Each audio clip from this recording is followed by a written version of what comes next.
Assalamualaikum warahmatullahi wabarakatuh.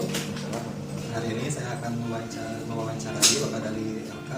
Sebelumnya bisa diperkenalkan. Selamat siang, perkenalkan nama saya dari LK. Jabatan saya di sini sebagai analis khusus dan pelatihan golongan 2B dan sudah 6 tahun menjadi PNS. Bisa dideskripsikan bagaimana pemahaman Bapak tentang Indonesia saat ini? Terima kasih Pak. Pemahaman tentang negara Indonesia menurut saya saat ini, Indonesia itu ada suatu negara kepulauan yang terdiri dari 17.000 pulau dan terdiri dari 34 provinsi. Kemudian Indonesia juga beragam suku bangsa dan beragam suku, beragam etnis dan agama yang semuanya dijadikan satu dalam satu ideologi yaitu Pancasila. Kemudian Indonesia juga dikenal sebagai negara kepulauan terbesar dunia dengan garis pantai terpanjang di dunia juga. Nah, kemudian Indonesia juga dikenal dengan mayoritas penduduknya yang Muslim. Kemudian juga penduduk dengan tingkat kepadatannya terbanyak keempat di dunia. Potensi untuk menjadi negara besar itu sangat besar juga bagi Indonesia, termasuk konflik di dalamnya. Nah, saat ini mungkin yang sedang ramai dibicarakan di negara kita itu yaitu tentang kasus korupsi. Kemudian ya pembangunan infrastruktur yang sudah mulai cukup bagus ya, memperpendek jarak tempuh dan juga mempermurah logistiknya. Tetapi ya saya disayangkan juga itu karena pandemi ini COVID, beban kita juga semakin besar sekarang. Nah, mungkin itu saja bisa saya sampaikan secara umum tentang negara Indonesia.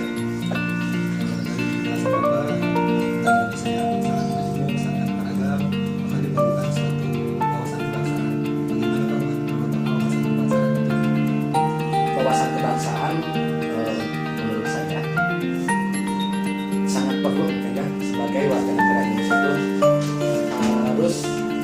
harus melaksanakan dan harus mengamalkannya wawasan kebangsaan itu, seperti misalkan dan termasuk wawasan kebangsaan kita menghargai, menghormati orang lain yang berbeda pendapat dengan kita, kemudian juga kita berdisiplin, kemudian kita juga bertanggung jawab. Nah, itu salah satu mungkin beberapa hal yang kita bisa jadikan suatu semacam apa ya, mungkin seperti nurani kita lah kepada negara kita. Kita juga harus memperkuat dan memperkuat tradisi negara kita, jangan sampai negara kita itu punah. Mungkin itu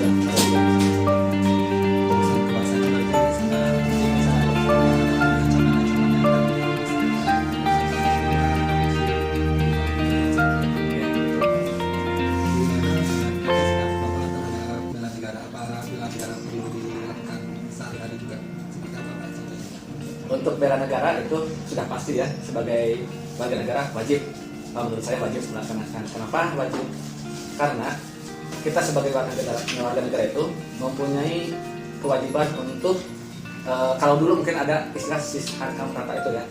Nah, sekarang juga kemarin kita mendengar Pak Prabowo ada tentara cadangan. Nah, itu mungkin persiapan kita untuk mengatasi perang. Cuman kalau untuk masyarakat, saya sebagai masyarakat itu mungkin bisa dari hal kecil ya, dari masyarakat. Misalkan ketika kita ditunjuk sebagai ketua RT, nah kita itu jangan sampai timbul rasa aduh jadi beban jadi RT itu. Nah, kita itu dengan legowo kita harus bisa mengaplikasikannya, misalkan dengan membantu masyarakat yang kurang mampu mendatanya agar mendapatkan bantuan. Kemudian juga kita bisa memberdayakan masyarakat di sekitar kita dengan kita misalkan di atas sebagai ketua RT. Kalau kita sebagai pegawai, nah itu mungkin yang lebih gampang itu contoh nyatanya ya, kita berdisiplin, tidak datang kesiangan, tidak pulang tepat, atau tidak ada di tempat ketika siang hari. Nah, itu contoh mudahnya gitu ya, contoh mudahnya seperti itu. Mungkin itu saja Pak yang bisa saya sampaikan. Sekarang sedang masa pandemi Pak, susah nggak sih menerapkan bela negara pada saat ini situasi pandemi? Ya, situasi pandemi kalau menurut saya dalam situasi pandemi ini susah sekali untuk menerapkan hal itu ya, karena untuk bertemu dengan orang itu kita kan sekarang dikurangi ya, karena kita menjaga kerumunan, juga kita juga harus menjaga jarak. Nah, akhirnya tingkat pertemuan dengan masyarakat itu cenderung susah atau jarang, ya sangat jarang. Nah akhirnya kita juga kalau misalkan mau memberi contoh buat orang lain, tidak bisa orang lain melihat gitu ya, atau kita mau bisa juga mengajak orang lain, ya orang lain juga susah kita aja karena keterbatasan tadi. Tapi mungkin ada solusinya. Nah, solusinya dengan teknologi yang ada sekarang itu dengan berbagai aplikasi seperti Zoom, Google Meet, kemudian dengan aplikasi yang lain bisa video conference gitu ya. Mungkin kita juga bisa mengajak masyarakat melalui hal itu, melalui video conference. Cuman untuk bukti nyatanya memang kita tidak bisa memperlihatkannya kalau kita seperti itu. Kenapa? Karena yang namanya pertemuan secara daring itu kita terbatas hanya terlihat muka saja gitu kan ya. Dan itu juga memerlukan kuota yang lumayan besar. Nah mungkin kalau ada bantuan juga dari pemerintah seperti kuota dipermurah atau digratiskan ya bisa saja sih kita bikin konten video untuk mengajak masyarakat agar melaksanakan bela negara.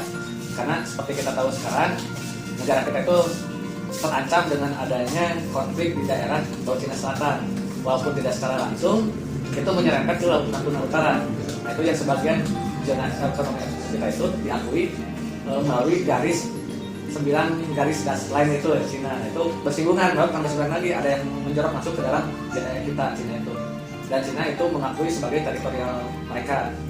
Nah untuk contoh nyatanya kita untuk bela negara ya kita bisa memberi dukungan kepada pemerintah secara memberi saran ke pemerintah jangan sampai kejadian Pulau Sipadan dan Likitan itu akhirnya diambil oleh Malaysia. Nah mungkin itu saja pada yang bisa saya sampaikan. Baik, terima kasih waktunya Pak Dali. Ya, sama-sama Pak Dali. Assalamualaikum warahmatullahi wabarakatuh. Waalaikumsalam warahmatullahi wabarakatuh. Baiklah, selamat siang Teteh. Selamat siang. Ya, Teteh, perkenalkan nama saya Neng Fitri Kurniasi, peserta laksana dari Kabupaten Bandung Barat. Kebetulan untuk hari ini kami mendapat tugas atau saya mendapat tugas untuk mewawancara di mana wawancaranya itu tentang wawasan kebangsaan dan bela negara. Tapi sebelumnya Teteh boleh memperkenalkan diri terlebih dahulu. Perkenalkan, nama saya Lutfian Hanum dari mahasiswa IKIP Siliwangi, jurusan PGSD. Terima kasih Teteh. Terima kasih juga atas waktunya. Sebelum ke pembahasan materi yang wawasan kebangsaan dan bela negara, terlebih dahulu apakah Teteh bisa memberikan gambaran tentang Indonesia? Menurut saya, Indonesia yaitu sebuah negara kepulauan dari Sabang sampai Merauke yang memiliki beragam suku, bangsa, bahasa, dan agama. Terima kasih Teteh. Baiklah Teteh, ke pertanyaan kedua ya, tentunya kalau seorang mahasiswa Teteh sudah tidak asing lagi dengan wawasan kebangsaan ya. Nah, menurut Teteh sendiri apa sih yang dimaksud dengan wawasan kebangsaan itu? Menurut saya, wawasan kebangsaan yaitu cara pandang masyarakat sebagai bagian dari bangsa terhadap diri dan lingkungannya dalam penyelenggaraan kehidupan bernegara. Baiklah, terima kasih Teteh atas jawabannya. Kita menginjak ke pertanyaan selanjutnya. Apakah Teteh setuju jika pemahaman wawasan kebangsaan itu diperlukan untuk menghadapi berbagai ancaman? Saya setuju, karena untuk menghadapi berbagai ancaman diperlukan wawasan kebangsaan dalam memperkuat semangat nasionalisme melalui upaya bela negara. Baiklah Teteh, kita ke pertanyaan selanjutnya. Menurut Teteh atau sepengetahuan Teteh, apa sih yang dimaksud dengan bela negara itu? Bela negara adalah sikap dan perilaku warga negara yang dijiwai oleh kecintaannya terhadap Negara Kesatuan Republik Indonesia, kan Pancasila dan Undang-Undang Dasar 1945 dalam upaya mempertahankan keberlangsungan hidup bangsa dan negara. Ya, terima kasih. Baiklah Teteh, kita ke pertanyaan selanjutnya. Tadi kan kita sudah berbicara tentang bela negara. Nah, menurut Teteh, apa sih yang bisa diaplikasikan atau implementasi dari bela negara itu sendiri apa dalam kehidupan sehari-hari kita? Menurut saya, bila cinta tanah air bisa diimplementasikan dengan hal-hal kecil seperti menjaga kebersihan, atau bisa mengikuti organisasi mahasiswa karena saya sebagai mahasiswa, dan tepat waktu dalam beribadah, berusaha belajar sungguh-sungguh untuk menggapai cita-cita. Selain itu, ada ada nilai rela berkorban untuk bangsa dan negara, diimplementasikan dengan memberikan bantuan berupa bahan makanan terhadap yang membutuhkan. Nilai kemampuan awal bela negara diimplementasikan dengan kegiatan berolahraga. Selain itu, kita bisa mewujudkan cinta tanah air kita dengan menggunakan produk lokal Indonesia seperti ciri khas yaitu batik. Baiklah Teteh, kita ke pertanyaan terakhir. Dalam kondisi pandemi seperti sekarang ini, kan kita itu tentunya banyak kendala yang kita alami untuk mengimplementasikan bela negara tersebut. Nah, kemudian apa yang menjadi solusinya dari kendala tersebut? Menurut saya dalam keadaan pandemi seperti ini, kendala dalam mengimplementasikan bela negara yaitu terletak pada kesadaran diri sendiri. Karena sekarang musim pandemi, banyak orang-orang yang tidak mematuhi protokol kesehatan dan banyak yang tidak disiplin terhadap peraturan pemerintah. Nah, solusi kita di sini yaitu dengan memakai protokol kesehatan setiap hendak kita beraktivitas keluar rumah. Contohnya dengan memakai masker, menjaga jarak, dan mencuci tangan. Baiklah Teteh, terima kasih atas waktunya. Mohon maaf atas segala kekurangannya. Mungkin kita bisa bertemu di lain waktu. Mungkin sekian. Wassalamualaikum warahmatullahi wabarakatuh. Kesempatan ini saya akan mewawancarai salah seorang pendidik yaitu Bu Rasita. Apa kabar Bu? Alhamdulillah baik. Kita langsung ke pertanyaan saja ya Bu. Menurut Ibu, Indonesia itu negara yang seperti apa ya? Baiklah, seperti kita ketahui bahwa Indonesia itu terbentang dari Sabang sampai Merauke, dari mulai ujung Aceh sampai ke Papua. Kemudian Indonesia juga terdiri dari berbagai macam suku bangsa, agama, adat istiadat, di mana semuanya bersatu atau dihimpun dalam satu negara Indonesia. Kita lanjutkan ke pertanyaan selanjutnya. Ibu, menurut Ibu, makna dari wawasan kebangsaan itu? Sesuai dengan yang kita ketahui bahwa Indonesia itu terbentang dari Sabang sampai Merauke, maka wawasan kebangsaan itu mengamanatkan kepada kita untuk tetap menjaga persatuan, kesatuan, dan juga bisa menjunjung tinggi makna keberbedaan itu.